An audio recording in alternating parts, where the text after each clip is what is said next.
अभी कंटिन्यू इधर पीसीओडी चल रहा है। और कल हमारा नेट बंद होने की वजह से और यहाँ पर टोटल केबल रोड का काम चलता है, जिसकी वजह से बार बार ब्रेक हो जाता है यहाँ पे केबल, और कल क्लास नहीं ले पाए।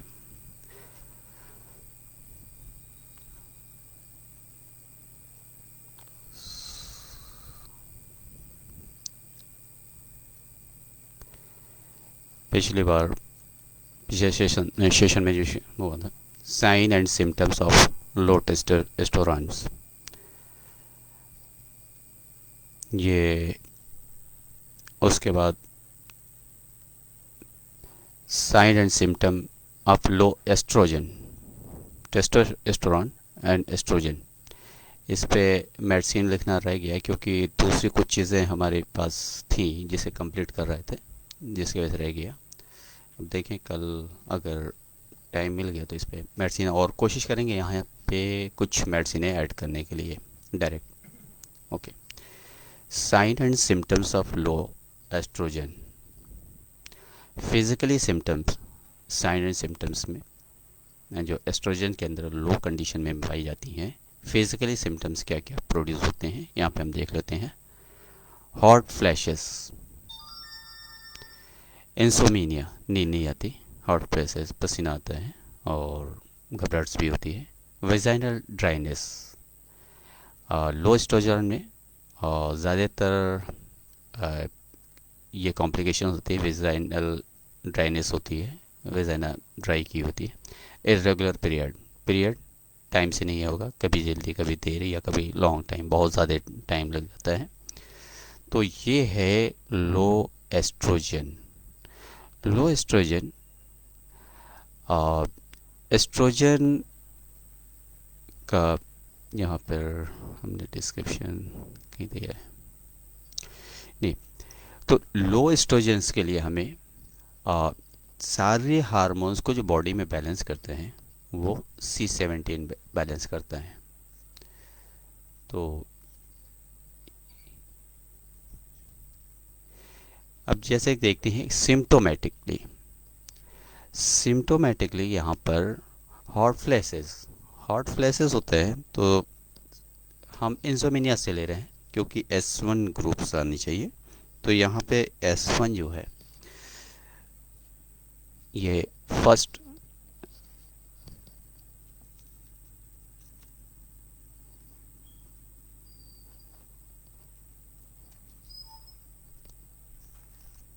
एक मिनट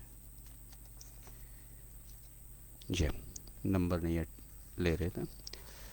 S1 प्लस इंसोमिनिया के लिए या ये नींद आने के लिए। हॉट फ्लैश यहाँ पर आएगा F1। ओके, अब ये तो हो गया hot flash, insomnia, nervous system की डिजीज है। नर्वस सिस्टम एस्टिमुलेट ज़्यादा हो रहा है यहाँ पर, लेकिन प्रेस्पिरेशंस हो रहे हैं और यहाँ पर नर्वस सिस्टम जो नेगेटिव वर्क कर रहा है, इसलिए विजाइन जो विजाइना है उसके अंदर ड्राइनेस प्रोड्यूस हो रही है। तो सबसे पहले हमने हॉट फ्लैशेस जो है F1 ही आएगा, इसके साथ दूसरी कोई मेडिसिन नहीं आएगी। इंसोमिनिया S1 ही है उसके लिए। विजाइना के लिए हमें C1, C1 ले लेते हैं।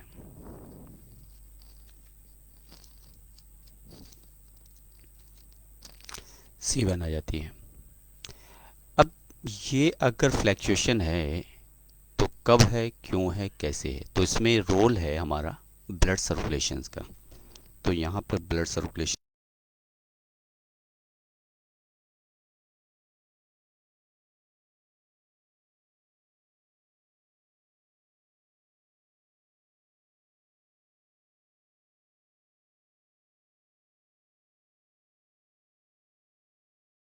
पे दिख नहीं रहे हैं तो इसलिए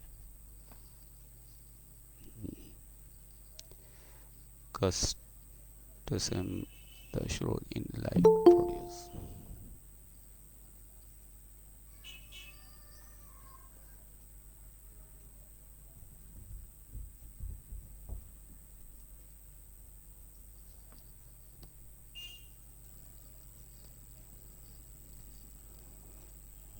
तो यहाँ पे आ सकते हैं, आ जाते हैं। तो ये होता है यहाँ पर A3 हम ऐड कर लेते हैं। A3 क्यों है? क्योंकि देखिए, अगर हमारे ब्रेन्स को ब्लड की सप्लाई कम मिलेगी तो गिडनेस फील होगी, और न्यूरॉन्स को अगर न्यूरॉन्स का प्रोडक्शन कम होगा जिसकी वजह से इंसोमिनिया और बॉडी फिजिकल टायर्डनेस ज़रूर लगी रहेगी और पेस्टाइजेशन होता रहेगा। यहाँ पर हम A3 ऐड कर लेते हैं कार्डियक फंक्शंस के लिए। और ड्राइनेस है विजाइना के अंदर, तो विजाइना के अंदर जाहिर सी बात है कि जो वहाँ पे सप्लाई मिलनी चाहिए ब्लड्स की, पहले नंबर पे फ्लो ही कम हो रहा है। तो ड्राइनेस उस जगह कम होता है जहाँ पर हीट कम होती है, तो यहाँ पे हीट कम हो रही है। तो जब हम A3 यूज़ देते हैं करते हैं यूज़ मेडिसिन के अंदर ऐड करते हैं, उस कंडीशन में आर्टीरियल जो सप्लाई है विजाइना के अंदर वो डेवलप करती है यहाँ पर ऑक्सीजन और न्यूट्रिशंस को। तो ऑक्सीजन और न्यूट्रिशन जहाँ मिलेगा, जिस पेड़ को मिलेगा, जिस लीफ को मिलेगा, जिस चेक को, मीन्स जैसे कोल्ड एटमॉस्फेयर होता है तो चीक्स क्रैक करना शुरू हो जाती हैं, लीव्स क्रैक्स करना शुरू कर देते हैं, तो वहाँ पर ड्राइनेस हो जाती है, बढ़ जाती है। क्यों? क्योंकि आउटर सरफेस कोल्ड एयर के टच में आ रहे हैं और जो स्किन के अंदर हीट है, हीट की कमी है, तो यहाँ पर हीट की कमी हो रही है। ये कमी दूर करने के लिए हमें ब्लड का फ्लो तेज़ करना पड़ेगा। इर्रेगुलर पीरियड देर से आ रहा है या कभी नहीं आ रहा है, तो यहाँ पर हॉट फ्लैक्स के अंदर भी WE का इस्तेमाल होगा। तो यहाँ पे हम WE ऐड कर देते हैं। ओके, यहाँ पे WE ऐड हो गई। तो अब यहाँ पर सिम्टोमेटिकली अगर देखें तो हॉट फ्लैक्स F1 आ गया, इंसोमिनिया S1 आ गया, और ये F1 और WE हॉट फ्लैक्स के अंदर भी यूज़ किया जाएगा, S1 WE इंसोमिनिया के अंदर भी यूज़ किया जाएगा। विजाइनल ड्राइनेस, ये तीनों मिलकर के, क्यों हार्मोनल इम्बैलेंस हो रहा है, तो तीनों मिलकर ये चार मिलकर, ये सब मिलकर के यहाँ पे जैसे ये तीन है, ये यूट्राइन जो फंक्शन है एस्ट्रोजन को ये मेंटेन करेगा। और कहाँ से मेंटेन करेगा? Hypothalamus gland. तो यहाँ पर हम क्योंकि विजाइना को ले रहे हैं तो विजाइना के लिए हम SC1 ऐड करेंगे और WE रखेंगे, ये इन सिम्टम्स के लिए। अब एस्ट्रोजन्स ये कंप्लीट करते हैं, तो इसके बाद हम यहाँ पर एक नंबर देते हैं इसको। ये फर्स्ट ट्रीटमेंट हुआ। ओके, अभी इसको थोड़ा सा और इनलार्ज कर लेते हैं यहाँ पे। ओके,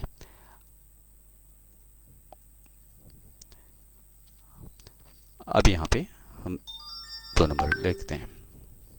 2 नंबर में क्या आता है कि हम यहाँ पे C17 का यूज़ करते हैं। ओके, C17 क्योंकि ये प्रोड्यूस होता है कहाँ से? हाइपोथैलेमस ग्लैंड से रेगुलेट होता है। तो हाइपोथैलेमस ग्लैंड की C17 मेडिसिन है, तो एक इसे ऐड कर लिया, प्लस उसको वहाँ से लो कंडीशन रिलीज़ हो रही है, तो यहाँ पर भी हम S1 प्लस कर सकते हैं, कर लेते हैं। वहाँ दे रहे हैं हम यूट्राइन कॉम्प्लिकेशंस के लिए दे रहे हैं। हाँ, ये है कि 2 जगह जब हम S1 यूज़ करना पड़ता है तो दोनों कंडीशन में हम 5 ड्रॉप ही यूज़ कर लेंगे, क्योंकि यहाँ पे मुझे पॉजिटिव वहाँ भी वर्क देना है, पॉजिटिव यहाँ भी वर्क देना है, पॉजिटिव हाइपोथैलेमस ग्लैंड पे भी करना है। अब यहाँ पर हम इसके साथ जो ऐड करते हैं एंजाइट को 1,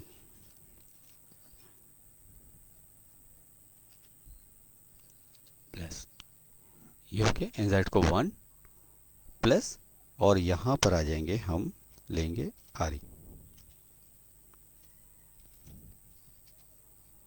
ये हो गया हमारा हमारा सेकंड। ओके, ये दो मेडिसिन यहाँ पे हमारे होगी।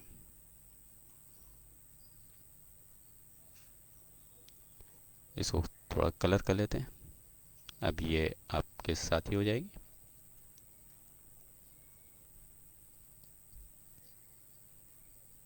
ओके, ये आ गया। अब यहाँ पे फिजिकली सिम्टम, ये फिजिकली सिम्टम्स यहाँ पर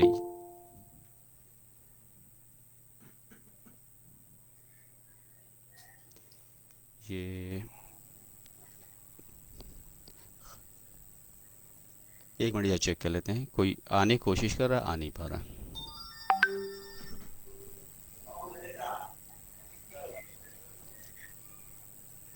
ठीक है, अटेंड। तो यहाँ पे हो गया। अब यहाँ पे साइकोलॉजिकल अटैक, यहाँ पे यहाँ पे फिजिकल सिम्टम्स है या साइकोलॉजिकल सिम्टम्स है। साइकोलॉजिकल्स में पैनिक अटैक्स, हेलो, यहाँ साइकोलॉजिकल में सिम्टम्स में पैनिक अटैक्स है, मूड स्विंग है, और मेमोरी लैप्स है, लो सेल्फ स्टैंड है। तो यहाँ पर भी हमें कोई मेडिसिन चेंज करने की ज़रूरत नहीं है। ये हमारी जो कॉम्बिनेशन है ये साइकोलॉजिकल में भी आ जाएगा, क्योंकि हार्मोनल है। साइकोलॉजिकल भी आएगा, फिजिकल भी आएगा। फिजिकल में जो लोगों को दिखेगा, साइकोलॉजिकल खुद से फील होगा एक्टिविटीज़ में। तो ये दोनों का ट्रीटमेंट यहाँ पे हो गया है। साइन लो एस्ट्रोजन, इसमें क्या होगा sign? Microscopic vaginal bacteria fungi growth, यहाँ पे fungi micro bacteria fungi growth कर जाएंगे। ECG abnormal result, ECG abnormal result देगी। Blood test low oestrogen levels, estrogen test low levels. Blood के अंदर जो टेस्ट होगा एस्ट्रोजन, ब्लड के अंदर जो है लो एस्ट्रोजन होंगे, सॉरी लो सेरोटोनिन होंगे लेवल्स ब्लड के अंदर, और एस्ट्रोजन टेस्ट लो लेवल से। तो जब हम इस कॉम्बिनेशन को देंगे तो ये दोनों सिम्टम्स भी इसमें कवर करेंगे, और वेजाइनल बैक्टीरिया फंगल जो ग्रोथ है वो यहाँ पे रुके, क्योंकि ये जो बॉडी के रेजिस्टेंस पावर को इंक्रीज करेगी, इम्यून सिस्टम को इंक्रीज करेगी। और यहाँ पर बैक्टीरिया कॉज हो रहा है वेजाइनल, तो यहाँ पर हम आयल है या लोशन है दोनों बना के दे सकते हैं। आयल और लोशन यहाँ पे हम ऐड कर देते हैं। आप तो यहाँ पर आयल और लोशंस जो होगा यहाँ पे जो बैक्टीरिया के लिए, वेजाइनल्स के लिए रखेंगे हम। ठीक है, तो इसके अंदर हम क्या लेंगे? फंगल, फंगल जब भी आता है तो fungal vaginal bacterial fungal growth, vaginal fungal growth के अंदर जब भी आएगा फंगल तो हम S5 को लेंगे। ठीक, plus C5 anti inflammatory tissues remedy, S5 हो जाएगा, सॉरी S5 हो जाएगा। प्लस यहाँ पर वही फार्मूला होगा, A2 आ जाएगा, और यहाँ पर प्लस R1 हो जाएगा। ओके, प्लस फंगल है, फंगल में हम वाई दे सकते हैं अगर क्रैम्प नहीं है, वरना फिर हम जी का भी यूज़ कर सकते हैं। तो यहाँ पर हम दोनों ऐड कर देते हैं, वाई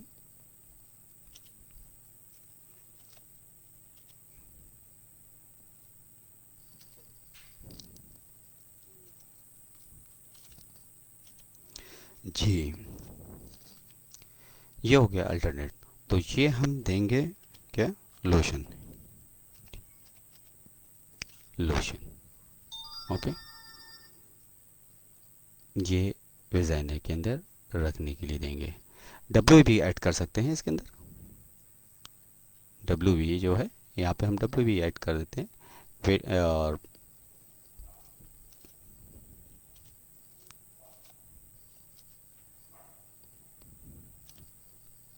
ये तो ये लोशन कैसे लगाना है, या तो इसे आप ऑयल में बना दें या फिर ऑइंटमेंट बना लें, जो हमारा प्रोसेस है। ईच मेडिसिन 5 ड्रॉप ले लें और 10 ड्रॉप इलेक्ट्रिसिटी ले लें, इसमें से कोई भी।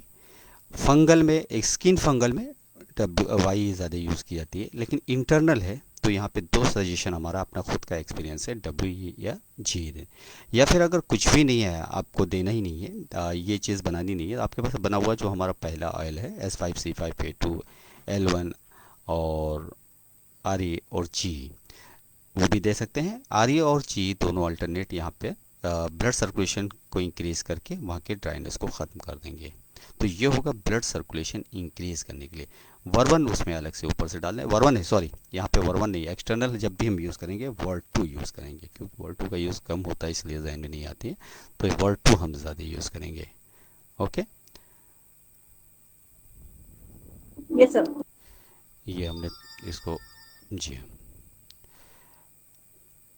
भाई साहब ये दोनों का यूज कर सकते हैं ना, पीसीओडी और पीसीओसी? सब में चलेगा, सिर्फ मेडिसिन एक रहेगी और समझने के लिए है कि क्या क्या चीज़ होता है।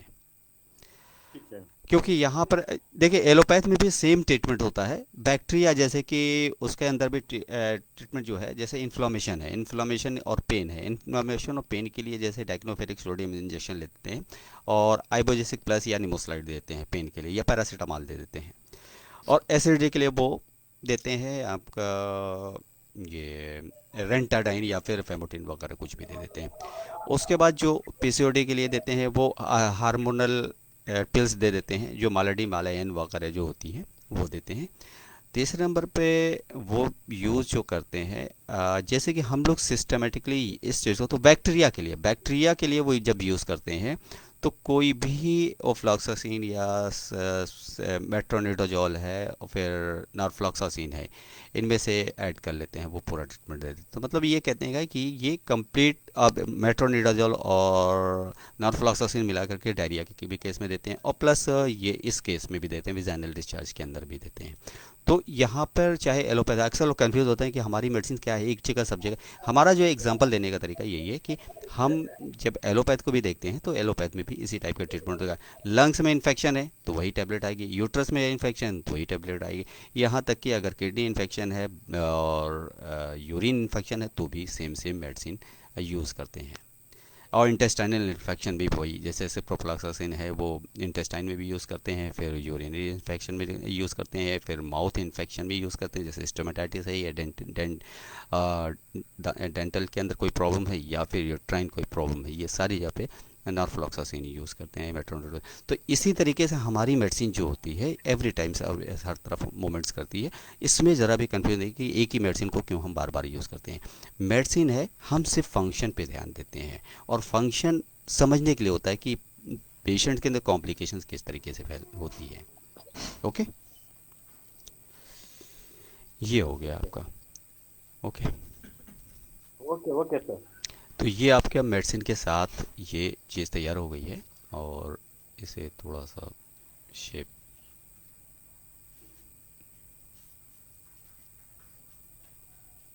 ये बॉक्स में आ गया जिससे कि देखने में आसानी होगी। ठीक है, नेक्स्ट अब चलते हैं।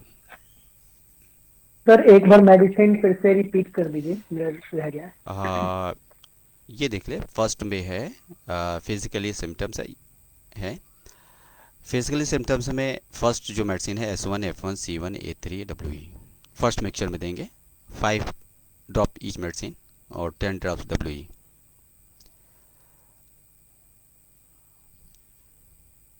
ओके, फिर सेकंड में है S1 A1 plus C17 plus RE, ये सेकंड है, और अल्टरनेट देंगे क्योंकि S1 हमें बार बार यूज़ कर रहे हैं, और कई बार S1 डबल यूज़ करने पे एग्रेवेशन आने के चांसेस होते हैं। तो अगर एग्रेवेशन आ रहा है तो S1 को दोनों जगह देना होता है, कि दोनों के साथ हमें एक केमिकल रिएक्शन कराना होता है इसमें।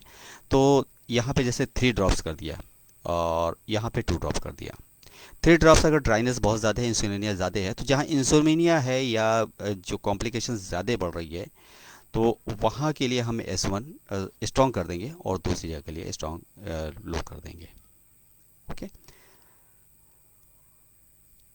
ये कोई भी हार्मोनल डिसबैलेंस हो, ये पूरा ही formula all types of hypothalamus glands के लिए यूज़ होगी, all types of hormone release के लिए।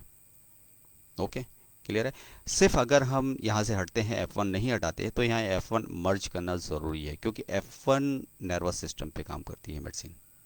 तो अगर हम जैसे कि एक हमारा थायराइड का ट्रीटमेंट दे रहे हैं, तो उसके साथ अदर ट्रीटमेंट्स आ रहा है थायराइड के ट्रीटमेंट, तो थायराइड के ट्रीटमेंट यहाँ पे हम F1 इसके साथ ऐड कर देंगे, क्योंकि वो भी हाइपोथैलेमस ग्लैंड का फंक्शन है, वहाँ से भी थायरॉक्सिन का जो सिक्रेशन होता है। या फिर डायबिटीज़ के लिए हम यहाँ से सिर्फ S1 की जगह पे S5 कर देते हैं पैंक्रियास पे काम करने के लिए। तो यह अलग अलग जगह पे हम किस तरीके से यूज़ करते हैं वो हम बताएंगे, फिलहाल तो यहाँ पर ये।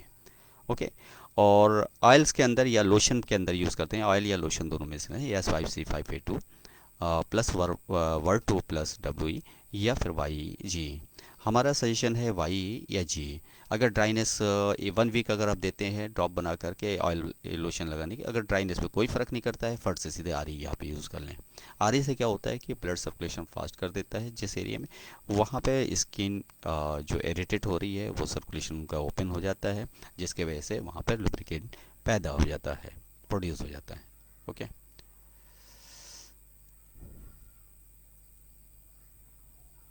अब यहाँ देखें, estrogen deficiency cause genetic predisposition, genetic predisposition, abnormal gland function. अब जब एबनॉर्मल ग्लैंड फंक्शन हो रहा है तो हम ग्लैंड्स को फंक्शन दे रहे हैं, जो ऊपर मेडिसिन हमने बता दी। और हिस्टेक्टोमिस हिस्टेक्टोमी जिसमें यूट्राइन को रिमूव कर दें, वो भी कॉज बनता है। और एक्सोजीनियस हार्मोन रिजीम्स, कोई हार्मोन फिर से बन रहा हो या बनना रुक गया हो, उसकी वजह से भी कॉज हो सकता है।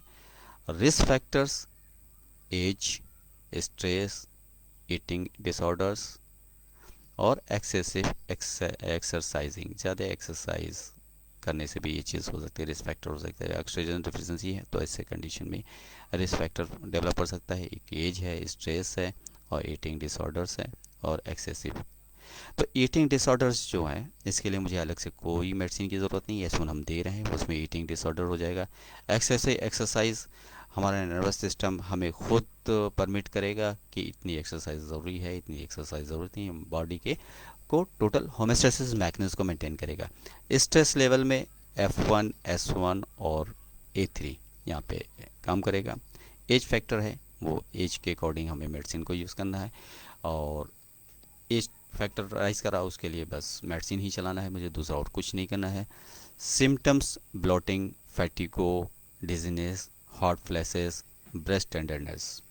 तो ये जो भी चीज़ें हैं सिम्टम्स राइज कर रही है, फैटिगो आ रहा है, तो उसमें कोई मेडिसिन में चेंज नहीं है, सारी मेडिसिन वहाँ पे। डिजीनेस जैसे कान में सीटी बज रही है या भारीपन महसूस हो रहा है या हॉमिंग सी आ रही है, हॉट फ्लैश, गर्मी बहुत ज़्यादा लगी, पसीना बहुत ज़्यादा सुन रहा है, ब्रेस्ट टेंडरनेस, ये सारी चीज़ों में क्योंकि हार्मोन इम्बैलेंस हो रहा है, एस्ट्रोजन्स इम्बैलेंस है, तो यहाँ पर हम जैसे मेडिसिन देंगे ये नॉर्मल होना शुरू।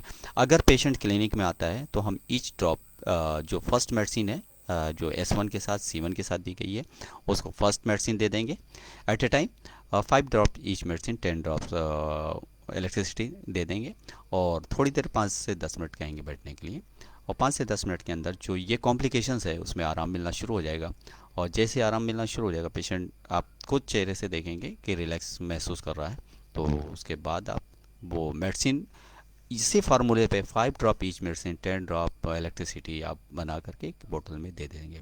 लेकिन अगर गर्मी का मौसम है तो आप जिस एरिया में रहते हैं, आप लोग जैसे कि अभी नए पर्सन आए हुए हैं इस ग्रुप में, तो वहाँ पे गर्मी बहुत तेज़ होती है, करीब 40 के ऊपर ही टेम्परेचर चला जाता है। तो ऐसी कंडीशन में 5 ड्रॉप आप नहीं देंगे, आप जो देंगे वो 2 ड्रॉप्स ही देने की कोशिश करेंगे, क्योंकि गर्मी के दिनों में मेडिसिन का फंक्शन बहुत तेज़ हो जाता है, ठंडी के दिनों में बहुत कम हो जाता है, इसीलिए हमारे इलेक्ट्रोहोम्योपैथी प्रैक्टिशनर्स को रिजल्ट नहीं मिल पाता है।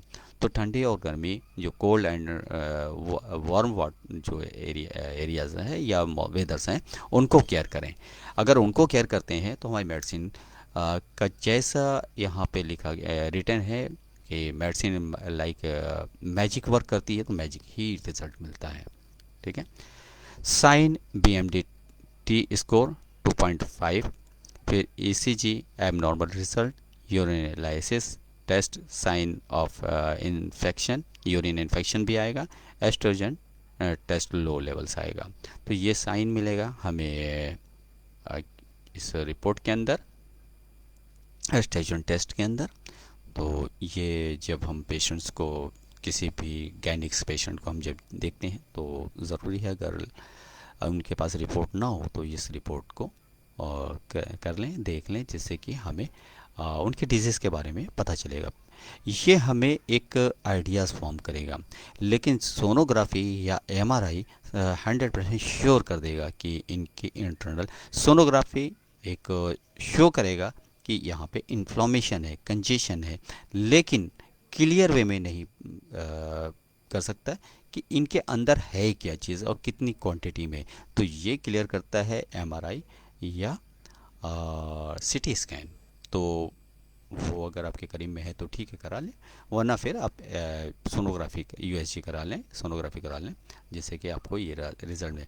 ECG हमारे वहाँ नहीं होती, हमारे पास भी ये प्रॉब्लम होती है, तो हम कार्डियोलॉजिस्ट जो यहाँ के हैं सिर्फ उनके पास पेशेंट रेफ़र कर देते हैं, ECG वहाँ से करवा लेते हैं, उनकी फ़ीस वो ले लेते हैं। फिर उसके बाद जो है हम उनकी कंडीशंस मालूम करके ट्रीटमेंट, पेशेंट भी अब समझ गए हैं कि डॉक्टर साहब के पास ये फैसिलिटीज़ नहीं है। ECG ऐसी एक है कि हमारे इलेक्ट्रोहोम्योपैथ के पास रखना थोड़ा सा मुश्किल होता है मेंटेन करना, क्योंकि अभी जो है एडवांस जो आई हुई है वो हम लोग रख नहीं सकते। तो इस ECG के लिए पेशेंट भी खुशी खुशी चला जाता है, टेस्ट भी करा के आता है, और फिर भी कहता है कि हम उनकी मेडिसिन नहीं लेंगे, हम EH की ही मेडिसिन लेंगे, जो हम क्योंकि डिस्टिल वाटर बेस देते हैं तो वो कहते हैं पानी वाली ही मेडिसिन लेंगे। तो जब एक बार फिर पेशेंट्स का मेडिसिन पे आ जाता है, चाहे आप सादा पानी जैसा ही दिखे, कलर ना हो, लेकिन पेशेंट ज़रूर लेता है। और पेशेंट को फेथ लाने के लिए क्लिनिक में जब भी पेशेंट आते हैं तो हमें ओरल ड्रॉप देना बहुत ज़रूरी होता है, और ओरल ड्रॉप से पेशेंट्स को बहुत ज़्यादा रिलीफ मिल जाता है। वो एक कॉम्प्लिकेटेड आते हैं, परेशान आते हैं, और फ़ौरन रिज़ल्ट मिलता है तो वो ज़्यादा सेटिस्फाई हो जाते हैं और फिर आपके परमानेंट हो जाते हैं। एस्ट्रोजन लेवल्स कब कितना, range of normal oestrogen levels. देखिए ऐसा है कि अगर आप इलेक्शंस ले रहे हैं और स्क्रीनशॉट ले सकते हैं तो प्रोग्राम की एक स्क्रीनशॉट ले लिया करें, और बाद में जैसे ही इसमें कुछ हमेशा अपडेट होती रहती चीज़ें तो हम बार बार भेजना पड़ता है, इसलिए हम अभी रोक देते हैं। तो जिस चीज़ को हम डेली जो हम स्टडीज़ करा रहे हैं और जो भी मेडिसिन यहाँ पे हम लिखते जा रहे हैं उसका आप स्क्रीनशॉट ले लिया करें, तो जिससे कि आपको ये चार्ट भी मिल जाएगा और इस स्क्रीनशॉट के बाद आपके पास रेंज भी रहेगा, फिर आपको पास ये PPT मिल जाएगी। अब जैसे कि यहाँ पे चार्ट दिया गया है, और range of normal oestrogen levels 330 to 400 pg per ml। Adulthood फिर क्या है 5500 to 30,000 pg पर ml। फिर इंक्रीज 30 pg, अब इससे भी पर ml बढ़ सकता है। इफ़ेक्ट क्या आता है, high oestrogen levels. High oestrogen level के अंदर क्या होगा, PMS, PCOS, endometritis, poliomyelitis syndrome और पॉलीसिस्टिक ओवरियन सिंड्रोम। तो ये इंडोमेट्राइटिस ये कब होगा, जब लेवल हाई होगा। अब एडल्टहुड में, प्रेगनेंसी के ड्यूरेशन में, और post menopause, cramp, fatigue and headache, अगर इस कंडीशन में ये पड़ता है, और इस कंडीशन में इतना होगा 5500 तो 30,000। तो ये कब होगा, प्रेगनेंसी के ड्यूरेशन में। क्या क्या होगा, क्रैम्प होगा, पेशेंट आएगा क्रैम्प बताएगा, जैसे ही क्रैम्प बताता है प्रेगनेंसी ड्यूरेशन होते हैं, फैटिगो है, हेडेक है, तो हम समझ लेंगे कि ये लेवल्स तो यहाँ मुझे क्या करना है, यहाँ पे भी हम ऐड कर लेते हैं, स्क्रीन से बाहर आते हैं। ठीक है, यहाँ पे हम क्या करेंगे, और क्यों अगर 6 मंथ क्रॉस हो गया है तो S1 हम लाइटर डोज में दे सकते हैं, और S1 का जो डोज होगा वो अगर डाइल्यूशन में प्रैक्टिस करते हैं तो थर्ड डाइल्यूशन में दें, लो। रीज़न क्या है कि S1 से एबॉर्शन हो जाता है, अरे सॉरी,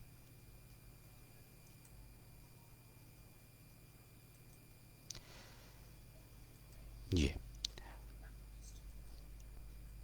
ठीक है। यहाँ पे हम क्या करते हैं, क्रैम्प, फैटिगो, हेडेक। तो यहाँ पे हम जो मेडिसिन का सिलेक्शन करेंगे उसमें अगर हम कुछ नहीं देना चाहते हैं, S1 देने की कंडीशन नहीं है, तो यहाँ पर हम देंगे C17। C17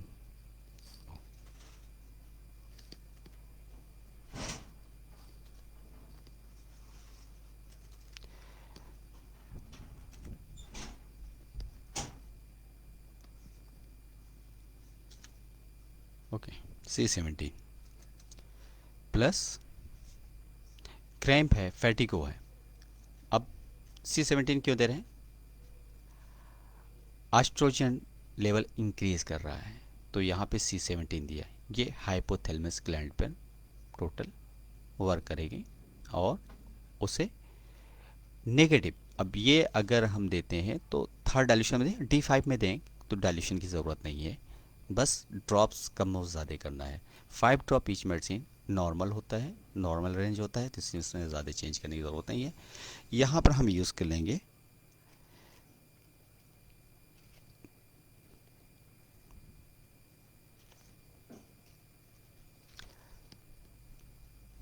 F1, F1 हो गया। अब यहाँ पे हम यूज़ करेंगे A3, फिर यहाँ पे आ जाएगा A3 के साथ हम यूज़ करेंगे S5।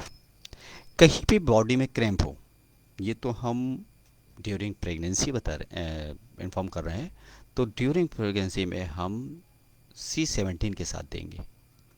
लेकिन अगर बॉडी के अंदर कहीं पे भी क्रैम्प हो रहा है तो उस कंडीशन में, क्रैम्प की कंडीशन में S5Y सिर्फ अकेली देंगे और F1 के साथ, A3 के साथ, तो भी आप आराम मिल जाएगा, पेशेंट को आराम मिलेगा।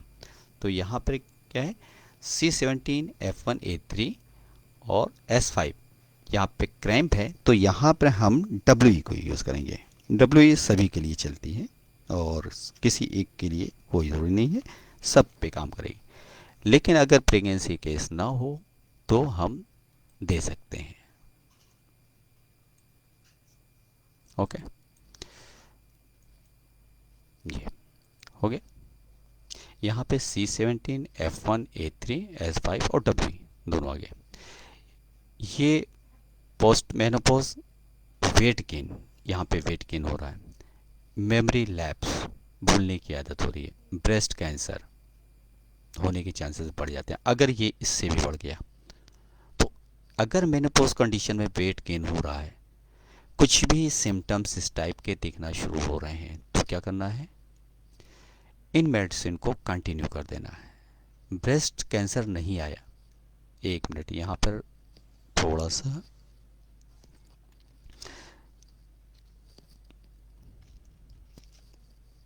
ठीक, तो यहाँ पर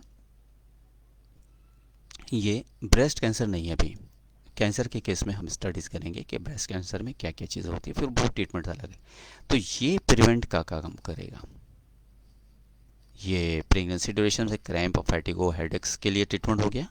अगर पेशेंट्स को है तो ये सारी मेडिसिन देंगे तो ये क्या क्या कंट्रोल में आएगा, क्रैम्प, फैटिगो एंड हेडेक, इससे कंट्रोल हो जाएगा। और एडल्टहुड में आता है तो यहाँ पर इनको सिर्फ हम S5 निकाल करके और S1 यहाँ पे ऐड कर देंगे। सिर्फ यहाँ पर सेम चीज़ यहाँ पे आएगी। चलें यहाँ पे हम कॉपी कर लेते हैं इसको और यहाँ पर हम पेस्ट कर देते हैं।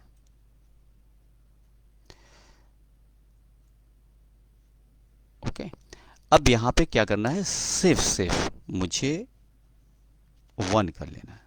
ओके, हो गया। ये हो गया एडल्टहुड में। अगर इस टाइप के कॉम्प्लिकेशंस आते हैं तो सिर्फ इतनी मेडिसिन आएगी, लेकिन C1 देना पड़ेगा। क्यों?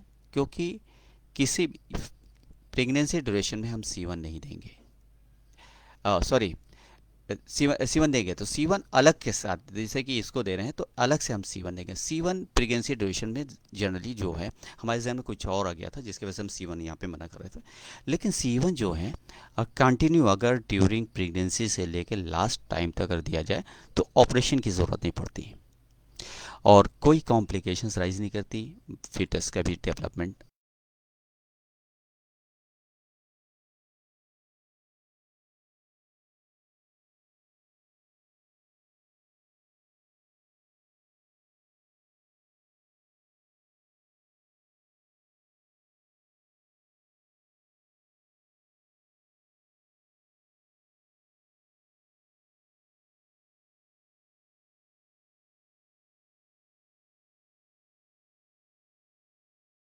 ब्लॉक ले लेते हैं, तो इस ब्लॉक में हमें सिर्फ ऐड करना है सिर्फ S1 और प्लस C1 कर लेना है, अल्टरनेट यूज कर लेना है।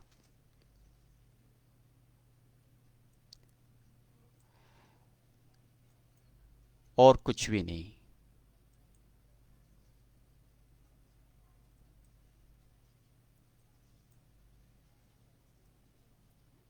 ओके, यहाँ पे C1 और S1 ये अल्टरनेट इसके हो जाएगा,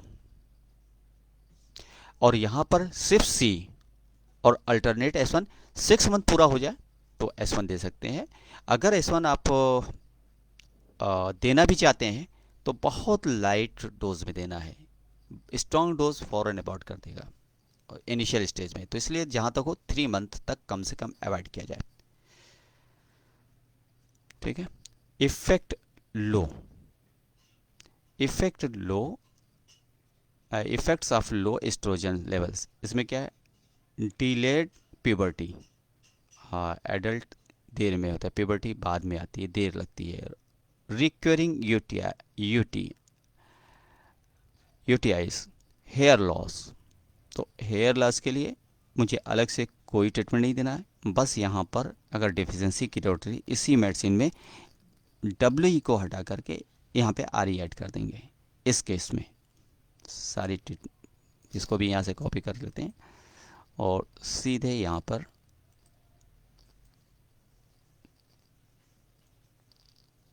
ये, तो यहाँ क्या हो रहा है, लो लेवल हो रहा है, तो लो लेवल को हम पॉजिटिवली नेगेटिव वर्क हो रहा है, मेडिसिन को स्ट्रॉन्ग रखें और यहाँ सिर्फ हम RE ऐड करेंगे। ओके, ये हो गया।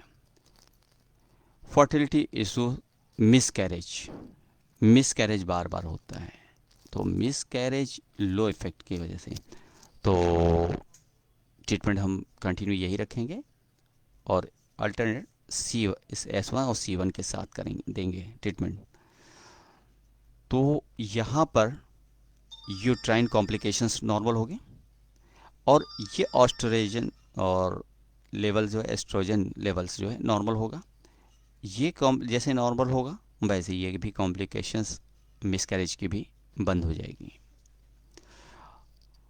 मिसकैरेज फर्टिलिटी इश्यूज जब आएगा तो उसमें किस टाइप से ट्रीटमेंट और क्या चीज़ देखकर किस तरीके से हम उसको मैनेज करेंगे, फिर वहाँ पे हम इसे अलग से इन्फॉर्म करेंगे। Hot flash in continuous osteoporosis यहाँ पे कॉज हो रहा है, तो ऑस्टियोप्रोसिस के अंदर सेम चीज़, सेम ट्रीटमेंट होगा।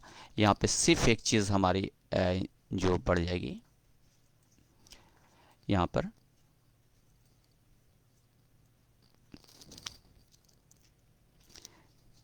S5 प्लस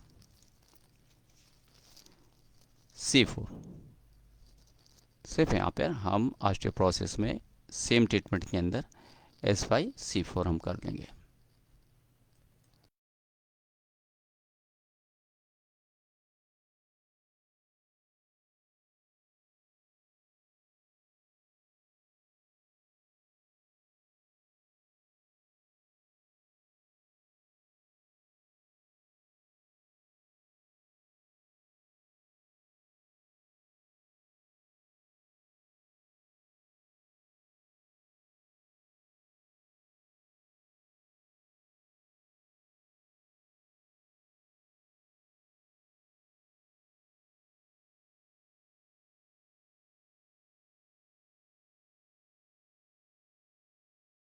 नहीं सर जी, जी बोलिए। तो यूरिन इनकॉन्टिनेंस होता है ना, जी। तो ऑस्टियोपोरोसिस को आपने बताया SyC4, हम्म। और उसका इनकॉन्टिनेंस है ना, यूरिन इनकॉन्टिनेंस होता है, जी जी जी। तो उसके लिए क्या S10 दे दें? नहीं, यूरिन इनकॉन्टिन्यूस है S10? ना, हाँ जी हाँ जी।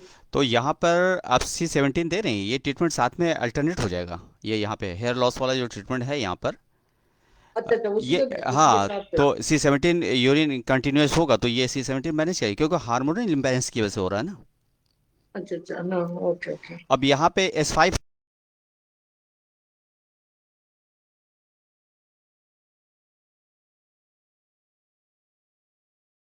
को ले लेते हैं, 1 मिनट, इसको हम माइनस। अच्छी गुड क्वेश्चन किया है आपने, तो इसको हम यहाँ पे इसको कर ही देते हैं।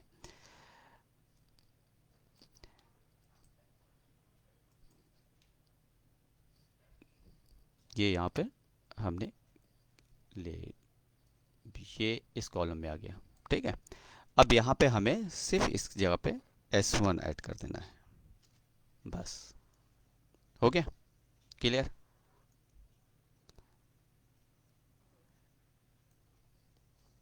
ओके। सर अब जी, मैं थोड़ा मिस कर लिया क्लास को, ये। हाँ जी, कब अभी मिस किया है?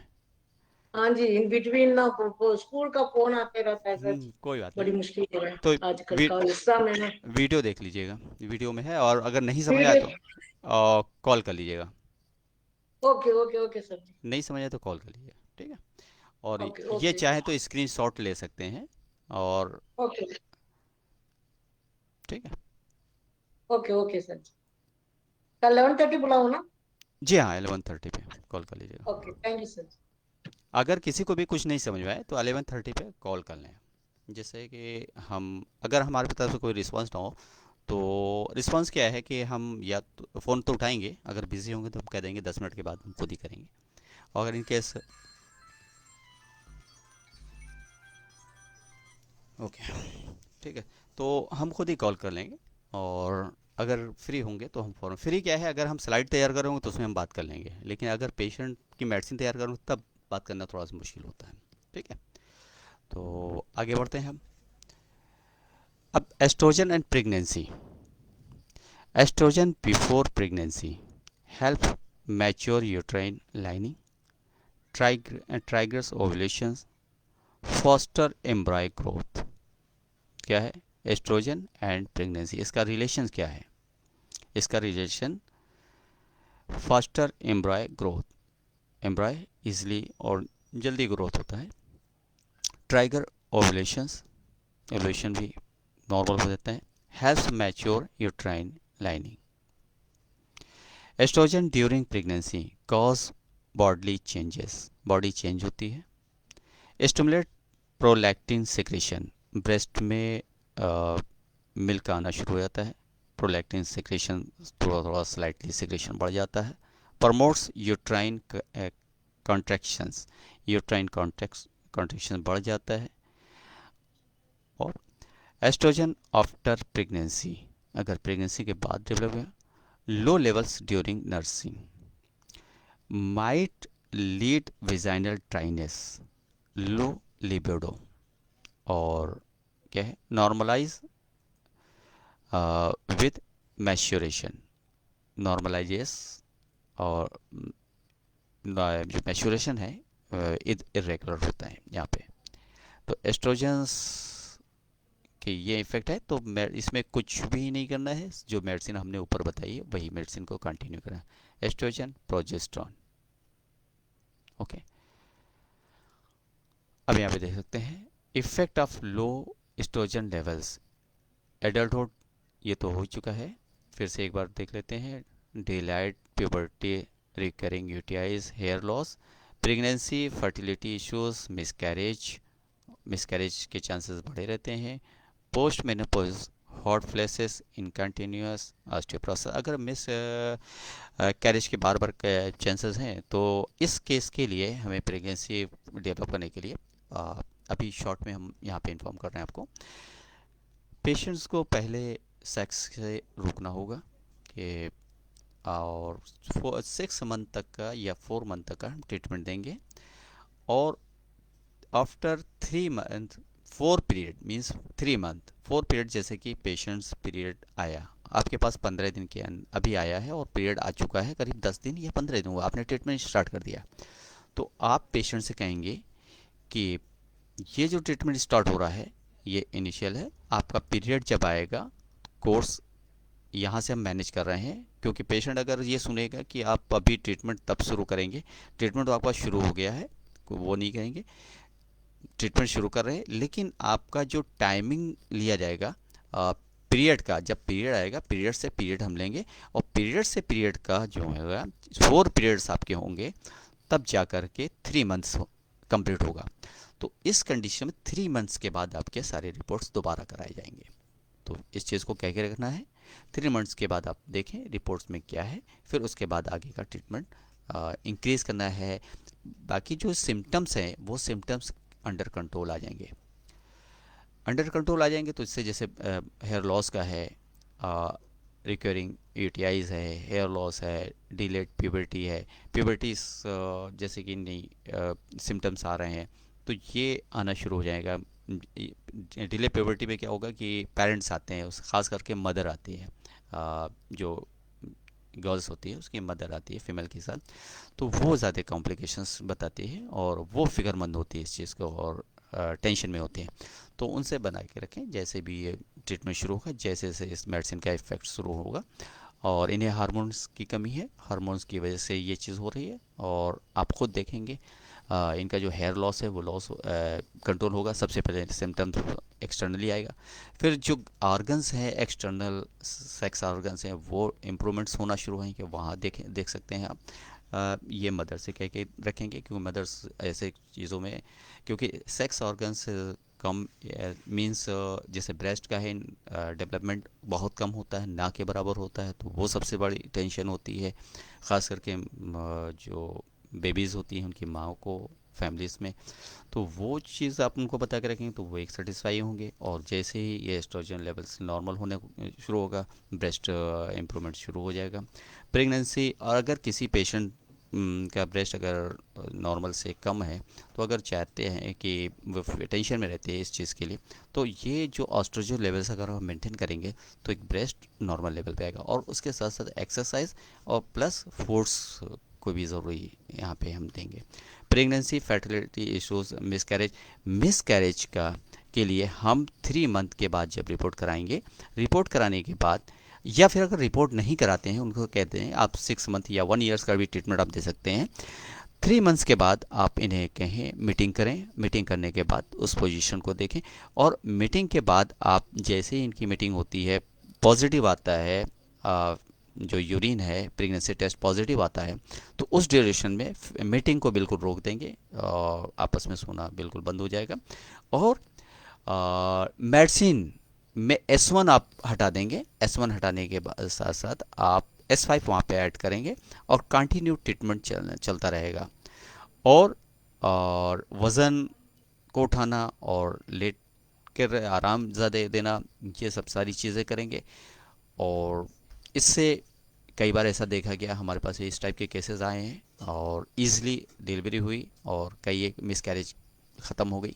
अच्छा, मिसकैरेज भी है और स्टेरिलिटी के जो अलग अलग कॉजेज़ हैं वो अलग, इसी carriage, sterility and pregnancy case में अलग से आएंगे। Post menopause, hot flashes, incontinence osteoporosis, तो ये चीज़ें जो हैं ऊपर मेडिसिन दी गई है उसी के थ्रू हम ट्रीटमेंट कर लेंगे। What is a low oestrogen levels low than the range of considered normal in each reproductive stage. each reproductive, जब जब रिप्रोडक्टिव बॉडीज़ के अंदर डेवलपमेंट होता है उसी के अकॉर्डिंग यहाँ पे ये चार्ट बहुत अच्छा दिया है कि ईच रिप्रोडक्टिव एज, अब जैसे कि गर्ल्स से प्यूबर्टी की तरफ जा रहे हैं तो 15 to 35 pg/ml हो गया। अब एडल्ट से एडल्ट हुई तो 30 से टू 400 pg/ml हुआ। फिर प्रेगनेंसी डेवलप हुई 5000 to 500 टू 30,000 पीजी पर ml हुआ पे। अब ये पोस्ट मेनोपॉज में ये इंक्रीज करने की पोजीशन में हो जाता है।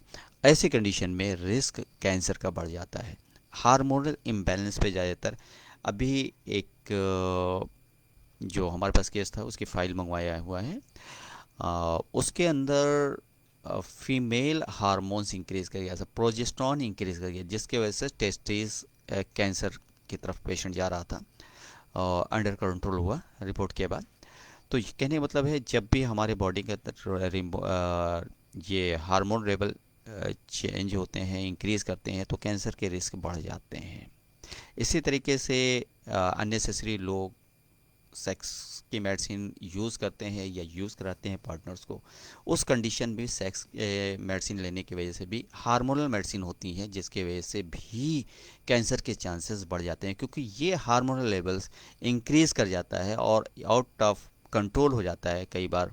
और ये भी एक कॉज आजकल कैंसर का बन रहा है, जैसे यूट्राइन कैंसर है, ब्रेस्ट कैंसर है, ये भी एक चांसेस बन जाते हैं।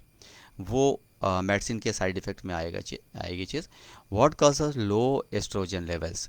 Natural cause child birth, breast feeding, menopause, ये लो एस्ट्रोजन लेवल्स मेंटेन करता है। Life style factors, diet, stress, eating disorders, excessive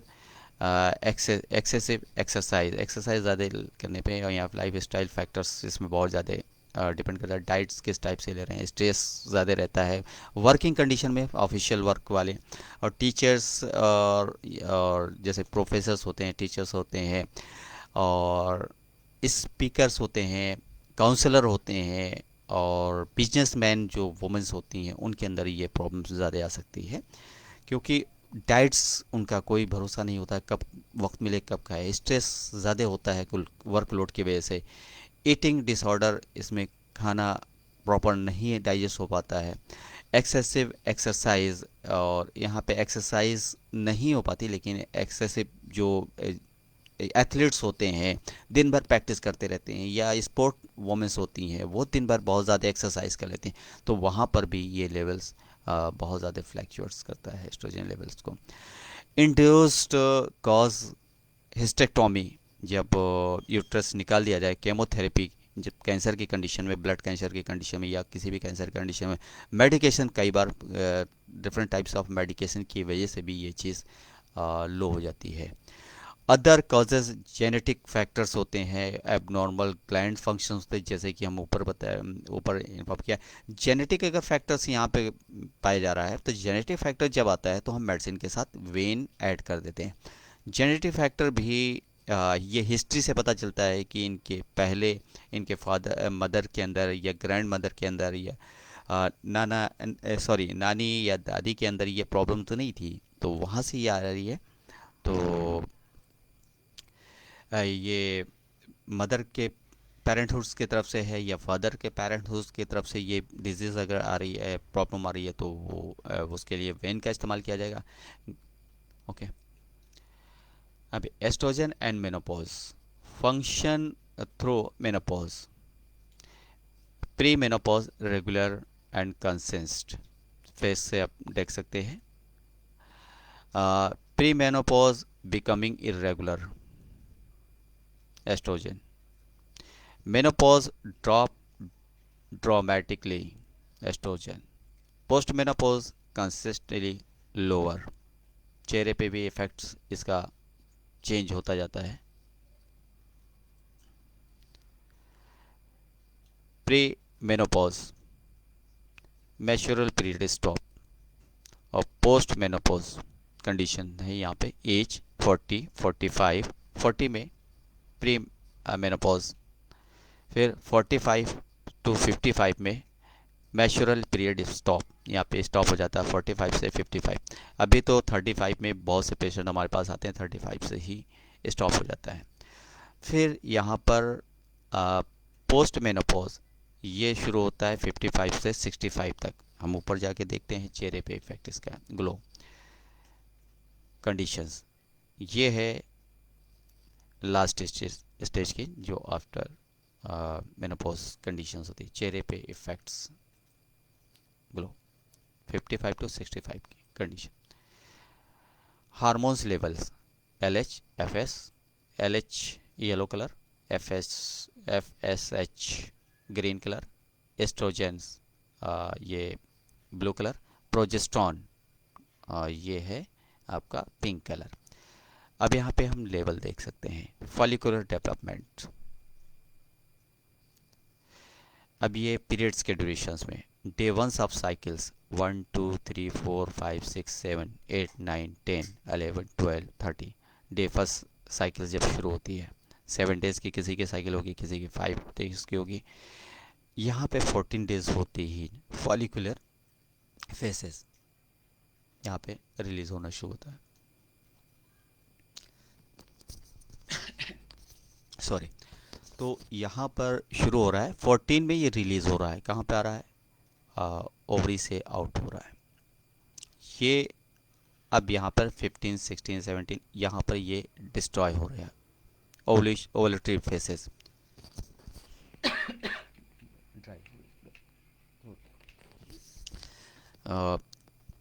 dryness होने की वजह से अभी ये इफ़ेक्ट होने लगा।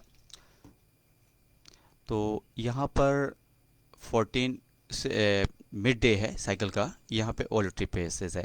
अब इसमें हम आपको अलग से स्पेशल जब प्रोग्राम हम बनाएंगे आपको, तो इसके अंदर हम प्रेगनेंसी कैसे डेवलप होती है, हम इसके अंदर मेल एंड फीमेल कैसे, एक कोशिश होगी यहाँ पे पेशेंट्स को इन्फॉर्म करने की कि हम ले सकते हैं। यहाँ पर लंबा लेक्चर हो जाएगा और यू एक मिनट हम रुकेंगे।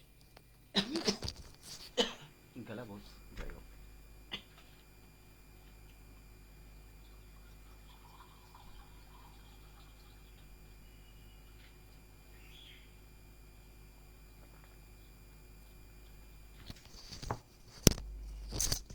सॉरी, ये एक प्रोग्राम बहुत बड़ा है, लेकिन यहाँ पे एक शॉर्ट में बता देते हैं।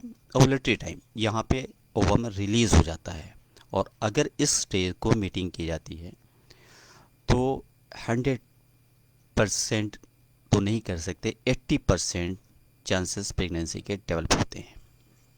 लेकिन जब यहाँ पर मीटिंग नहीं होती तो 15 16 17 के बाद ये सॉफ्टनेस बढ़ती जाती है, और ये डैमेज की तरफ से कहाँ पे आते हैं? 18 डेज पे। अगर हमें चाहिए मेल इशू बेबी, तो मेल बेबी के लिए यहाँ पे 15 और 16 और 17 इस टाइम को चूज़ करते हैं विद EH की मेडिसिन के साथ।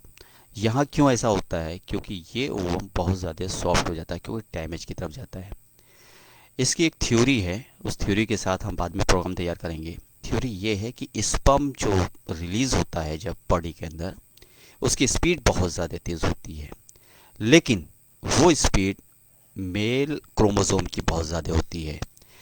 यहाँ पर जब वो मीटिंग होती है 9 10 11 12 और 13 में भी chances 50% male issues, but so later meeting. तो यहाँ पर जैसे कि 9 8 ये इस कंडीशन में ओवम के शेक जो होते हैं, जो आउटर सरफेस होता है, बहुत हार्ड होता है। मेल स्पर्म स्पीड तेज़ होने की वजह से यहाँ पर जैसे हिट करते हैं ओवम को, वैसे ही उनके हेड डैमेज हो जाते हैं और डिस्ट्रॉय हो जाते हैं, डेथ हो जाती है उनकी। तो इस कंडीशन में ज़्यादातर फीमेल, ये हम आपको वीडियो के ज़रिए बताएंगे जब प्रोग्राम तैयार करें। जो फीमेल X क्रोमोसोम होता है, जो स्पर्म होता है जिसका XX क्रोमोसोम होता है, वो यहाँ पर हिट करता रहता है, बार बार हिट करता रहता है। मतलब एक बार हिट करके वो डैमेज नहीं होता, हिट करता है फिर पीछे आता है, फिर हिट करता है फिर पीछे जाता है। इस कंडीशन में बार बार एक जगह पे हिट करने की वजह से वो इसे पेनिट्रेट कर देता है वॉर्म को, और फिर अंदर चला जाता है, फिर फर्टिलाइजेशन कंप्लीट हो जाता है। यहाँ पर ये प्रॉब्लम होती है कि ये शेक, इसकी जो झिल्ली है, जो आउटर मेम्ब्रेन है, बहुत ज़्यादा हार्ड होती है। लेकिन यही चीज़ जब 40 डेज पे होता है तो ये डिस्ट्रॉय होने के, बॉडी का टेम्परेचर राइज करता है और ये ओवम डैमेज होने की कंडीशन में जाता है। तो यहाँ पर हम सिर्फ, अब ये यहाँ पे डैमेज हो गया, यहाँ पे मीटिंग करने पे कोई फ़ायदा नहीं होने वाला। यहाँ पर 16 और 15 और 14 ये चांसेस हैं मेल स्पर्म को यहाँ पर ओव्यूलेशन करने के चांसेस बढ़ जाते हैं, क्योंकि ये शेक बहुत सॉफ्ट हो जाती है, और जब सॉफ्ट हो जाता है तो स्पर्म इसके साथ ईजिली मीटिंग कर लेता है।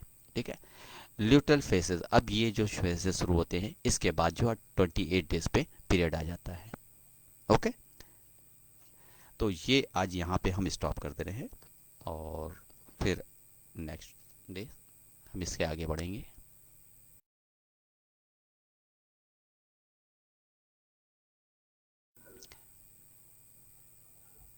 और कुछ अगर किसी टाइप के डाउट्स हों तो आप डाउट्स क्लियर कर सकते हैं। कुछ ना समझ में आया तो